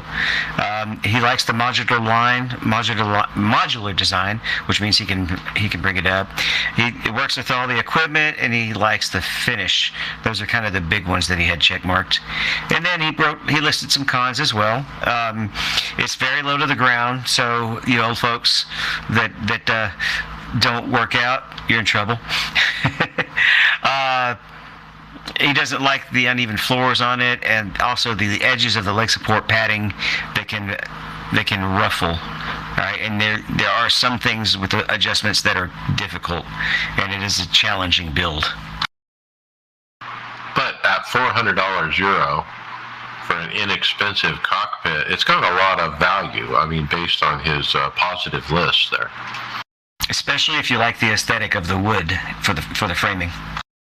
Yeah, he described the wood as like a really dense particle board. I mean, it is wood, but he compared it to steel. He said, it doesn't feel any unstiffer than, a piece of, real thick steel. And he had a lot of good things to say about the quality of the wood.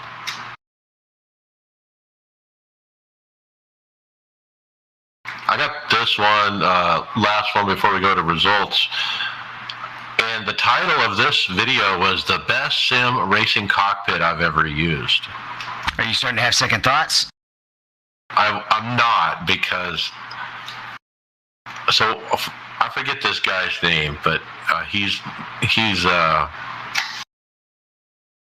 on overtake.gg, which does a lot of sim racing videos, and he's talking about the next level elite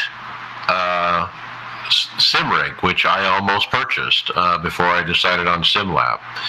It's the one where it's got the angled uprights for the wheelbase, It looks kind of sleek and modern. You can also get the iRacing branded version of it.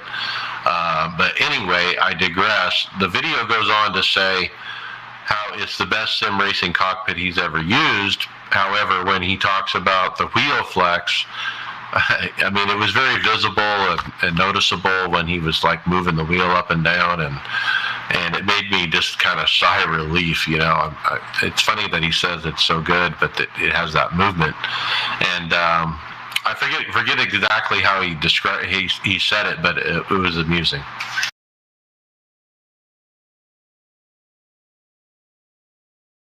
But you know, it's a neat looking rig, and you know, if I hadn't done my research, I would have definitely ended up with one, I think. And I love the way it's packaged. There was a second video I found of a review of it, and it's so neat that it's in a box all together, and it's got a proper packaging, and it's just different than other sim rigs, the way they present it.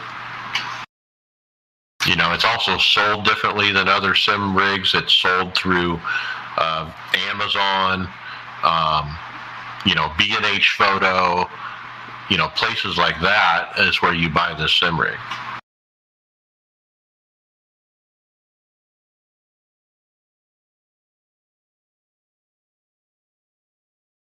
Okay, let's jump into results and finish out our NIS season. Phoenix, let's wrap it up at Friday Open. P10, I got a bad queue as usual, but worked my way up to top 5. I ran 5th to 2nd for most of the race. I made some bad tire decisions near the end and got wrecked a couple of times. Put to the back near the end. I'll take the top 10. It's my first finish in over 3 weeks, and I ended up 35th in points Division 2. Greg, you got wrecked out. Yeah, I was wrecked out late. Which is frustrating on a full distance race, huh? Well, and I think the biggest problem I had was I got a black flag because somebody wouldn't get back around the track, so I had to do an under the green flag, and I got 3 laps. It was 2 laps, almost 3 laps, and then went to a 3rd lap, got back on a lap. I got down to 1 lap. Problem I was having once I was on the 1 lap or 2 laps is guys that were getting in the wrecks that were bringing out the caution. They would stay down pit road and fix their damage and go 1 lap down and then be the lucky dog the next time, because I took wave rounds and I'd be at the back and I could never get back up to them. And it seemed to be happening every time, and I couldn't overcome it. And then by the time something happened, I got into a wreck, and just didn't turn out the way I wanted it to. Yeah, that was a frustrating race. I could tell in your voice on TeamSpeak. Tony Rochette, P8. He said, think this is the first Phoenix race I've completed in a couple of years. Got caught in a wreck that put me down a couple of laps. I got him back. I got doored by an asshat on a restart that wanted to go down to the wall, and I wasn't moving, so he wrecked himself. And then I got caught up in a wreck on the white flag, but puttered to the finish. Been a good year for me in Division 3, as I'll finish 8th and 21 top 5s, which lands me 4th in overall NIS. But no wins, WTF. He was knocking on the door a few times for wins. Kyle Pendergraph, he blinked out and then wrecked out. Sunday Open, David, P7. Yeah, it looks like I was the only one that ran. I guess y'all all got your fill of it Friday. I was out doing the reunion band stuff for homecoming at ASU. So got up Sunday morning, ran it, and finally somewhat broke a little bit of the streak. I don't know. Until I get like 2 good races in a row, I'm going to say I'm still in the slump. But I did survive this one in top split and finished P7. And that also gave me enough points to put me up into P7 for Division 1 on the season. Well done. I mean, that's an accomplishment for sure. P7, Division 1. Yeah, I sat P5, P4, P5 for most of the season, but when the drop weeks started kicking in, those guys who were skipping the road weeks suddenly caught up with us all. All right, Sunday fixed. The final official race in the Gen 6 car for me, probably. And I wrecked out. It was a second green light checker, and I got ran over from behind and literally shot to the moon.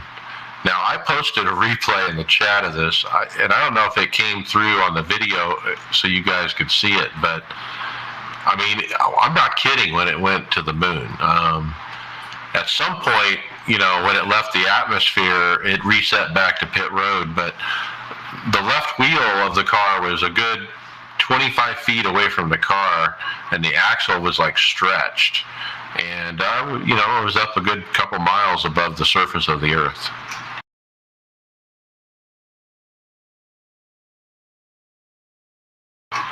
Yeah, what a way to go out. And I had a pretty good run, up into that point. Probably had a top 10 going. Kyle, he got a P3. Now, I couldn't hear Kyle in the team speak the entire race, so I don't know what happened there, but he said, I redeemed myself from the bad luck lately and got a humbling P3 in the farewell goodbye to the Gen 6 NIS Cup car races. It was bittersweet as I fought hard and ran a solid top 10 all race long with a few bit of trouble. But to start 11th and finish 3rd, I'll take that all day long. Tom Dreiling, he ran with me.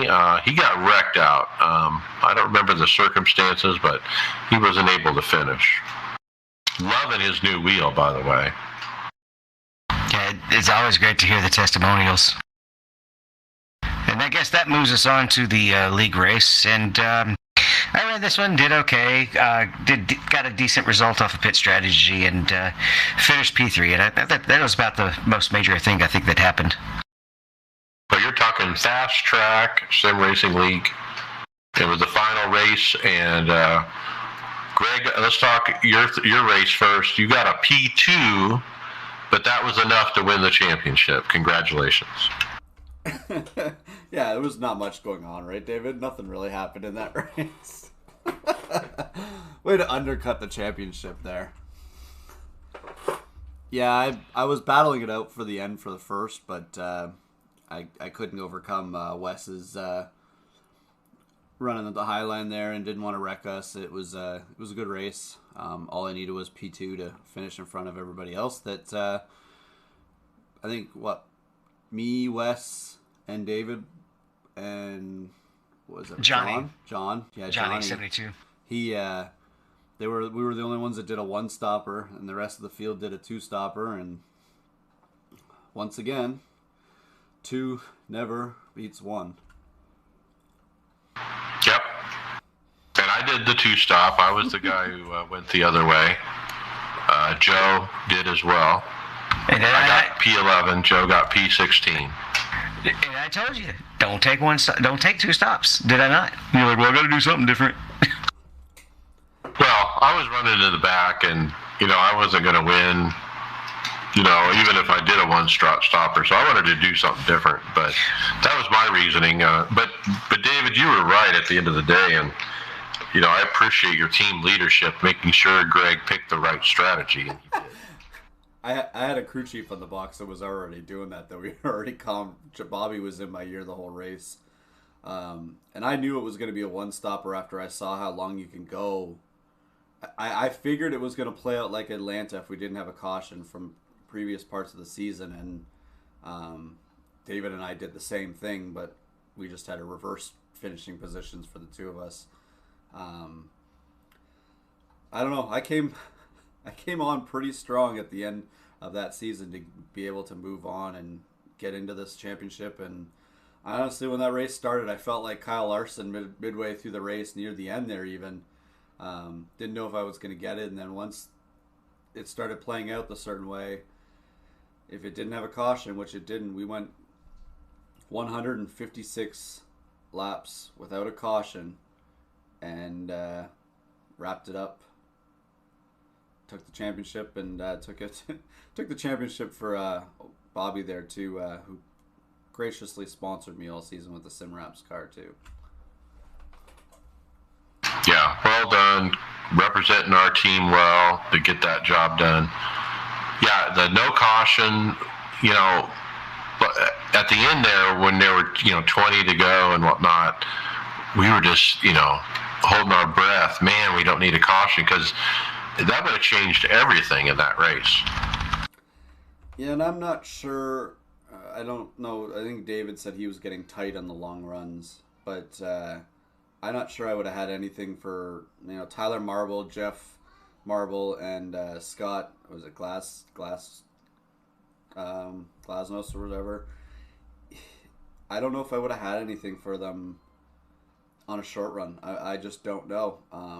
I took a chance on a setup to start the race, and I looked like it wasn't going to pay off for a while there, but it came on near the end, and once that track rubbered up, it kind of basically acted like Richmond, and that's the set I had in there, was a Richmond set from previous parts of the season, and it ran better than any of the Phoenix stuff that I felt all week.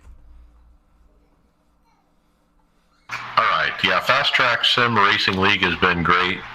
They're running again, definitely, starting in Daytona and Monday nights, and I'm looking forward to it already. They're also doing a truck series as well next season. Now, I'm going to jump back to official and talk about some official racing that I've notated here real quick. I've been running this week Mazda Cup at Oran Park. And Oran Park, as you might know by now, is one of my favorite road courses. I just seem to do well there. I don't know what it is, but I ran several times, qualified P3, finished P2. Qualified P4, finished P2, qualified P7, finished P3, and then I ran it again today before the podcast and finished qualified P20, finished P9, and was at a 33. I mean, there were tons of people in this race, and it split several times, and there were 33 cars in the race, and I started 20th. I was up to 9th after the first lap, and I just loved just kind of getting through that carnage and getting a nice top 10. I also ran today a 360 dirt car at Bristol, qualified P5 and finished P4 out of 18. And I'm getting better at that dirt car, I think, now that I've figured out the wing. And what's funny is, as we were sitting on grid, I asked the question about the wing. Hey, were you guys running it forward or back? And everybody in the room was like, what are you talking about? They had no idea that you could move the wing. That's crazy. They still beat me, even though they didn't move the wing.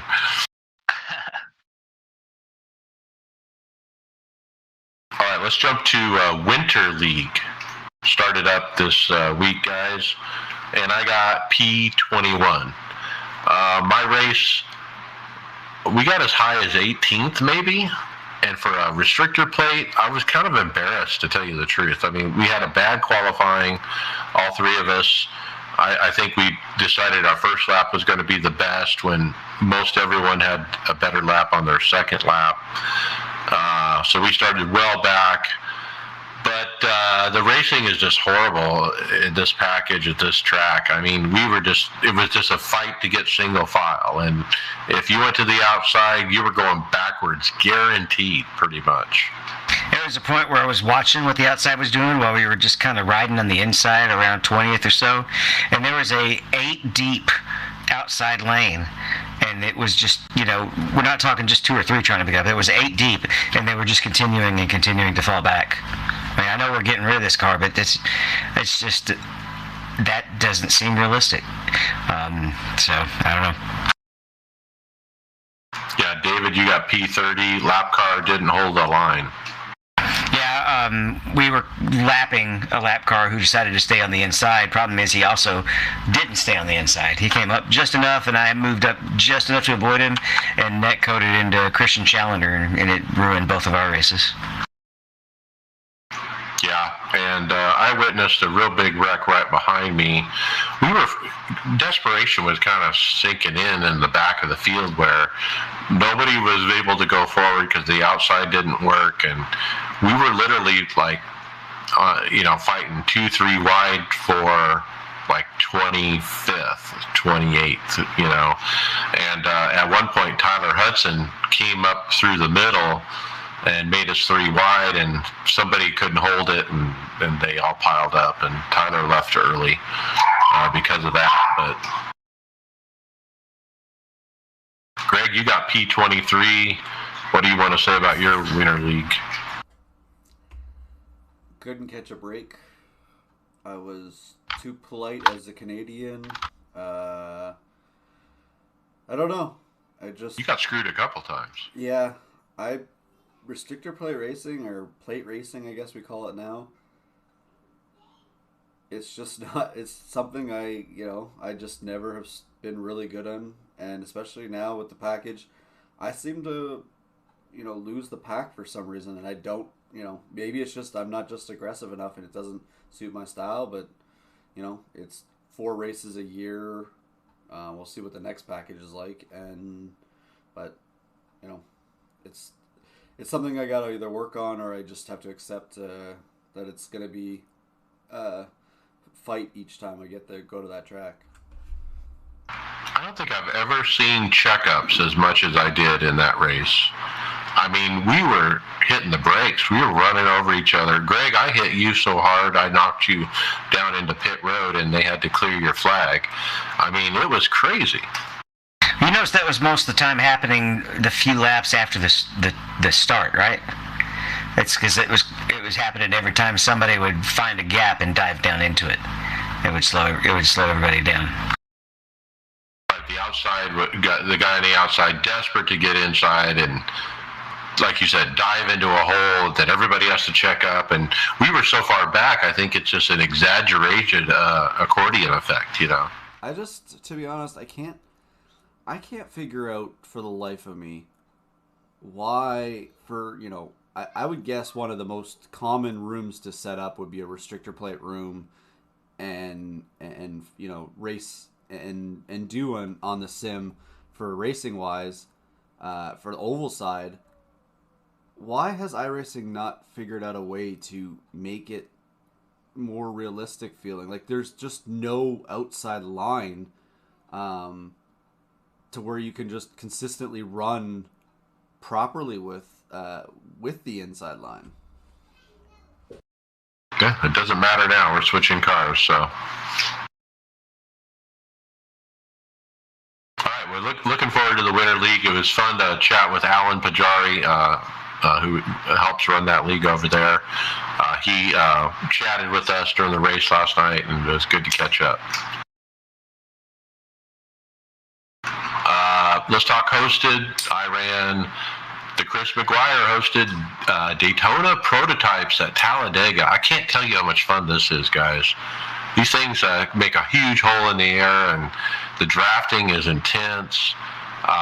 You can hold it 3-4 wide without wrecking because there's a lot of downforce. I mean, you can kind of touch each other and not wreck. So it's a blast. I definitely recommend it. OBRL, Brian, Charlotte, P9. Yeah, so this was Charlotte Oval. This is the last race before the playoff drivers whittled from 12 to 8, and I was at 9th going into the race. And I totally screwed up qualifying. I hit the wall coming out of turn 4 on my first lap, so I didn't get any time for that, and I screwed all my momentum up for the second lap. So I wound up starting like in 15th or 16th. So the race went green the whole way, so there was 2 pit stops. My first pit run was pretty solid. I actually was moving up. I think I did a really good job saving tires on that first run, and then I pitted early just to try to make up some track position on a group of cars that was directly in front of me, and I did. I came out in front of them, but I think on the second second run, I used up my tires. It's like the first at the start of the race, you're not pushing the car real hard because you're in a big group of cars, and then after you get and you wind up saving tires that way, and then after you get through a clean pit stop and there's no cars around you, you wind up tearing the damn rubber off the car. So I think that's what happened on me on my second run. My tires, I was 10% lower on my right front than I was on the first run. So and then I wound up losing a few positions. I finished 9th place and didn't make the cut for the top 8. I also had this is how my season's gone so far this year. I got turned into by a driver going into turn 1 when he was telling his wife that what their password was for Netflix, and he was distracted. So it didn't hurt me too bad, but that's 4x, and you lose 5 best points and you get 4 penalty points right there. So that's a 9-point swing that just from making contact with the car by accident. The guy was apologetic and it wasn't that big a deal, but just seems how my racing season went for the OBRL this particular year. Well, if it's anything like my wife, it should be like, just pause your game and so I can watch my show here. Exactly. The other thing is, the tires usually wear more on the first run than the second run. Yeah, my first run was 57 on the right front. My second run was 47 on the second run. So I dropped 10% on my right front tire on that second run. You think it was clean air? No, I think it was just at the start of the race. You're just being real conservative, being real safe, and you're not pushing the car real hard. And then you get out of the pit stall after that first pit stop, and there's no cars around you. And it's just like, I gotta go, and I think that's what it was. Yeah. OBRL Aftermath Truck Series. It was Bruce Pearson wins a iRacers Lounge Aftermath Podcast NASCAR Truck Series at Daytona with Ralph Vandervorsty in second and Mike Watts third. Yeah, congratulations to Mr. Pearson on that one. He's a really good driver. He's been around in the OBRL for a while, and he's not one of the guys you see winning a whole lot, but he's always a really good, safe driver and consistent driver. So congratulations. All right, let's jump to final thoughts. Brian McCubbin. So I want to say that I want to talk about practice a little bit. Trying to make the cut for this OBRL, I actually did a little bit more practicing before the races started than I normally do. But I didn't really feel like it made a huge difference. And the reason is because I think we equate the amount of practice with quality practice. And that's something I really want to start working on as the new seasons come up is, if you're practicing the wrong thing for 100 laps, you didn't really learn anything. So my goal this year is, I don't know if it would go through coaching or maybe some sessions with some guys who are better than me, is learning how to do things better and practicing things the right way. You can do the wrong thing 100 times and it's not going to make you any faster at all. So it's something I want to get into this year and to really try to take my skills up a little bit higher. I like it. Maybe that's why I don't practice, is I don't know how. Well, I think Brian's onto a thing there because, you have to know what you're trying to do the practice for, right? Like, if you're just going in there to log laps and run fast hot laps, yeah, you're okay. You might as well throw qualifying sets in and only practice that.